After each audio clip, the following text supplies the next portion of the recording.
வாசல்ல வைக்க வேண்டிய மரங்கள்ல நீ வேப்ப மரம் வைக்கலாம், மகிழ மரம் வைக்கலாம், தென்னை மரம் வைக்கலாம், வாழை மரம் வைக்கலாம், நந்தியாவட்ட மரம் வைக்கலாம். நான் சின்ன வயசுல சொல்லுவாங்க முனீஸ்வரன் வந்து முருங்கை வந்து சொல்லுவாங்க. அது எவ்வளவு தூரம் உண்மைன்னு எனக்கு தெரியாது. பட் எங்க வீட்டுல நான் சின்ன பிள்ளையில முருங்கை மரத்துக்கு வந்து பூஜை பண்ணுவாங்க. அதுல முனீஸ்வரன் இருக்குன்னு. முருங்கை மரத்தை முன்னாடி வைக்க மாட்டாங்க, வீட்டுக்கு பின்னாடி கொல்லையில தான் வைப்பாங்க. அதுவும் கிணத்து பக்கத்துல வைப்பாங்க. ஆனா இப்ப நிறைய பேர் இந்த வீட்டோட ரோட்டு வாசல் பகுதியில வைக்கிறாங்க. அதெல்லாம் தவறுதான். ஒரே பாட்ல நீங்க துளசியும் வச்சுட்டு அந்த நாயுருவியும் சேர்த்தே வைக்கணும். அது வந்து மகாலட்சுமி. இந்த கேக்டஸ் சொல்றாங்க தெரியுங்களா, அதெல்லாம் வந்து வீட்டுல வளர்க்க கூடாது. சில பேர் அழகுக்காக வச்சிருப்பாங்க, ஹால்லயோ இல்லாட்டி பால்கனிலயோ. முள்ளு இருக்கக்கூடிய எதுவுமே வீட்டுக்குள்ள வைக்க கூடாது.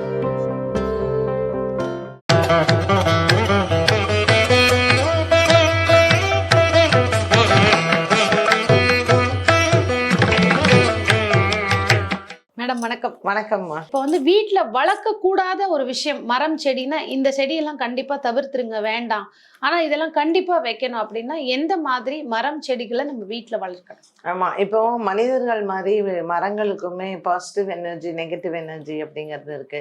ஸோ நீங்க அந்த காலத்துல எல்லாம் பாத்தீங்கன்னா ஒரு தனி வீடு இருக்கும் பொழுது கண்டிப்பாக எல்லார் வீட்லயும் வச்சிருந்தது வந்து வேப்ப மரம் வச்சிருப்பாங்க. வேப்ப மரம் இல்லாத வீடுகளே இருக்காது. அதே மாதிரி தென்னை மரம் இல்லாத வீடுகளே இருக்காது. ஸோ இந்த வேப்ப மரம், தென்னை மரம், மாமரம், வாழை மரம்லாம் அன்றாடம் நம்மளுடைய வாழ்க்கைக்கு தேவைப்பட்ட ஒண்ணா இருந்தா கூட அந்த அந்த அங்க இருக்கக்கூடிய வெளியில இருக்கக்கூடிய சுற்றுப்புற சுகாதாரம்னு சொல்ல நல்ல ஆக்சிஜனும் நமக்கு கிடைக்கும். மக்களும் நோய் இல்லாமல் வந்து இருந்தாங்க. எல்லார் வீடுகள்லயுமே வச்சிருந்தாங்க. அண்ட் இப்போ அரளி செடி வைக்கிறோம் பாத்தீங்களா, இந்த அரளி செடி வந்து வீட்டினுடைய முன்பகுதியில இருக்கக்கூடாது. நிறைய பேர் இந்த அபார்ட்மெண்ட்லயும் மேல வளர்க்குறாங்க, சைட்ல எல்லாம் அது அழகுக்காக வளர்க்குறாங்க. ஜெனரலி ஆமா. இப்ப அரளியில வந்து உனக்கு நிறைய கலர்ஸ் இருக்கு, செவ்வரளி, பிங்க், ஒயிட், இதெல்லாம் இருக்கு.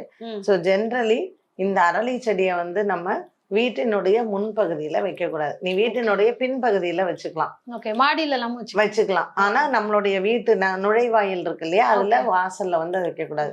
சோ வாசல்ல வைக்க வேண்டிய மரங்கள்ல நீ வேப்ப மரம் வைக்கலாம், மகிழ மரம் வைக்கலாம், தென்னை மரம் வைக்கலாம், வாழை மரம் வைக்கலாம். இதெல்லாம் நமக்கு நல்ல நந்தியாவட்ட மரம் வைக்கலாம். இதெல்லாம் அப்புறம் செம்பருத்தி, இதெல்லாம் வந்து உங்களுக்கு நல்ல ஒரு பாசிட்டிவிட்டி கொடுக்கக்கூடிய ஒரு மரங்கள்.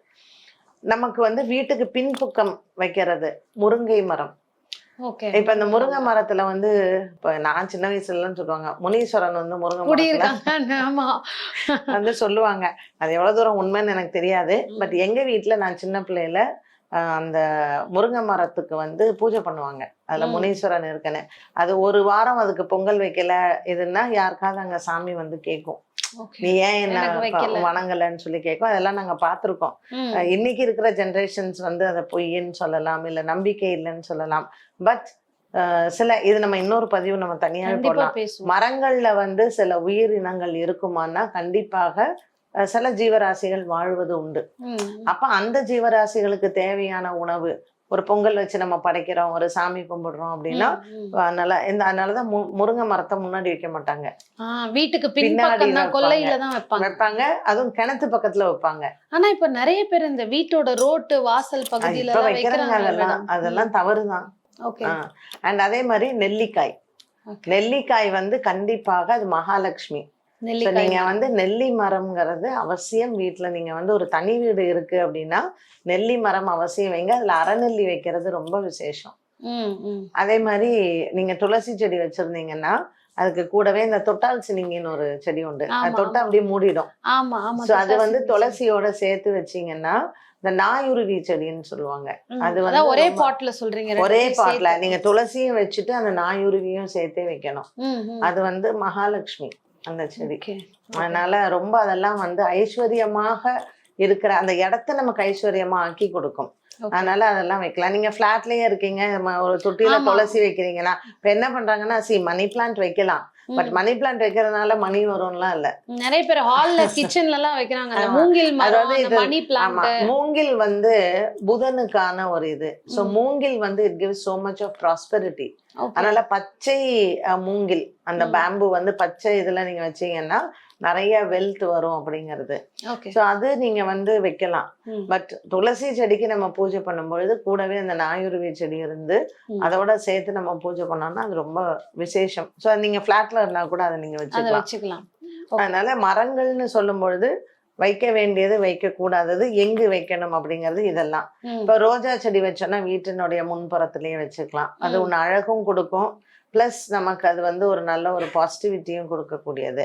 இந்த பூக்காத செடிகள்னு இருக்கும், அந்த செடியில பூவே இருக்காது, இந்த பேப்பர் பூ செடிகள்லாம். ஆமா, அது போகன் வில்லான்னு சொல்றது. அதெல்லாம் நீங்க வீட்டுல வந்து ஒரு அழகுக்காக வைக்கலாம். இந்த கேக்டஸ்ன்னு சொல்றாங்க தெரியுங்களா, அதெல்லாம் வந்து வீட்டுல வளர்க்க கூடாது. சில பேர் அழகுக்காக வச்சிருப்பாங்க ஹால்லயோ இல்லாட்டி பால்கனிலயோ. முள்ளு இருக்கக்கூடிய எதுவுமே வீட்டுக்குள்ள வைக்க கூடாது. நீங்க ரோஜாவா இருந்தா கூட பால்கனில வச்சுக்கலாம், பின்பக்கம் வச்சுக்கலாம். வீட்டுக்குள்ள இன்டோர் பிளான்ட்ஸ்ன்னு சொல்றதுல அழகு, இது வந்து பராமரிப்பு கம்மி, தண்ணி வந்து கம்மிங்கிறதுக்காக அதை வைக்க கூடாது. சோ முள்ளு இருக்கக்கூடிய எந்த செடியுமே வீட்டுக்குள்ள வந்து நம்ம வைக்க கூடாது. சோ ஏன்னா இப்ப அபார்ட்மெண்ட்ல எல்லாருக்குமே சில பேர் இந்த பால்கனில ஃபுல்லா படர்ந்து வச்சிருப்பாங்க, அந்த மாதிரி செடிகள் வைக்கலாமா வீட்டுக்குள்ள மறைக்கிற மாதிரி? இப்ப சங்குப்பூ வைக்கலாம்.